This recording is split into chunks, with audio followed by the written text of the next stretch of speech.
My memories aren't always the best, or my memory isn't always the best. That sounds like I had a tragic childhood.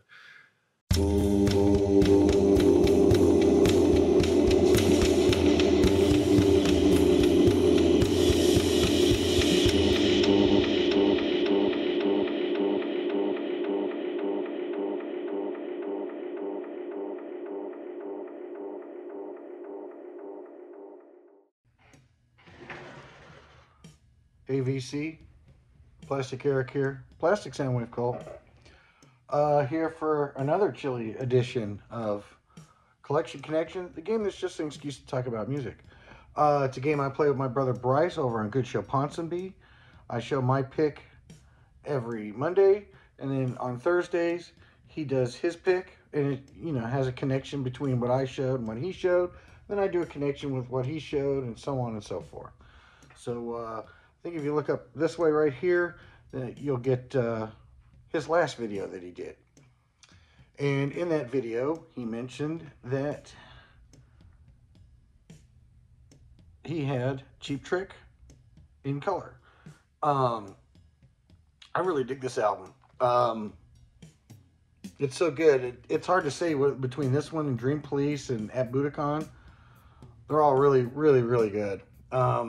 And Bryce mentioned in his video that he thought that my first Cheap Trick album that I ever got was Next Position Please. And that is true. First thing I ever got from them. And I never even really heard them before that. I didn't hear any of the little hits or anything. I saw that. I loved the look of the guitar. I bought it. A friend of mine that I had at the time says, "Oh yeah, Cheap Trick." And then he kind of introduced me to this album here. That's probably when I was like 11 or 12 or something like that. And I actually have the LP of this one before, the big stealing of the collection years and years and years ago.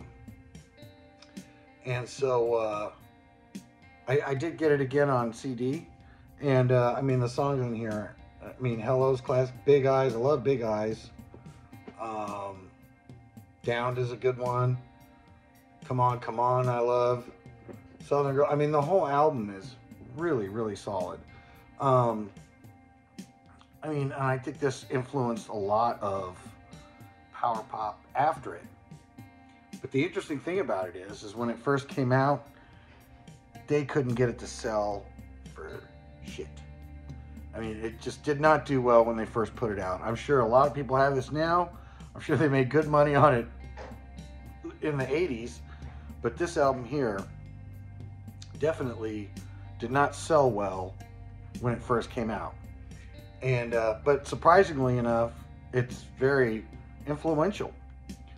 And I thought, well, that's got to happen somewhere else before, right? Where an album that doesn't sell well, that ends up being fairly influential. And I came up with New York Dolls. Absolutely fantastic album. I think their shtick, or whatever you want to call it, their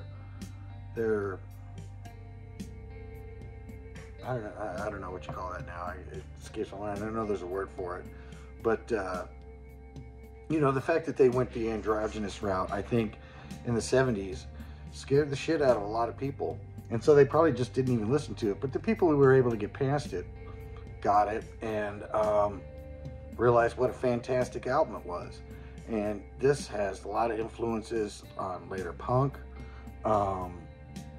It influenced Morrissey a great deal. And I think I remember hearing a story about where Morrissey actually got these guys back together.